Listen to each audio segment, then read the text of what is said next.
আজকে রান্না করছি, এখানে হচ্ছে মুরগির মাংস আছে। আজকে মুরগির মাংস, এই জন্য দেখেন ওরা প্লেট নিয়ে নিয়ে বসে আছে। এমনিতে কিন্তু হাত দিয়ে খায় না ওরা। যখন একটু মাংস হয় বা পোলাও, তখন ওরা দুইজন শুধু হাত দিয়ে ভাত খায়, তাছাড়া আর কখনোই হাত দিয়ে ভাত খায় না। সবসময় ওদেরকে তুলে খাওয়াতে হয়। দেখি রমের প্লেট দাও, রমের প্লেটটা দাও তো বাবা। হ্যাঁ, শুধু মাংস ভাত হলেই ওরা একদম খাওয়ার জন্য রেডি।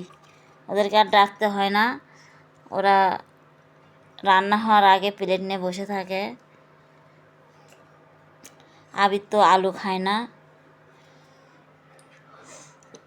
আবিদ আলু খায় না, আমিও খাই না, কিন্তু এই শুধু আলু দেওয়া রমের জন্য। ও মাংসটা হয়তো ভালো মতো খাবে না, কিন্তু আলুগুলোও ঠিকই খাবে। রম একটু ঝোল নিবা? ঝোল খেতে পারবা? খাও, আলু দাও আমাকে। ওগুলো খাও আগে, ঝাল দাও তো। আবি শশা দাও। দেখেন ওদের অবস্থা। রমেম, এই যে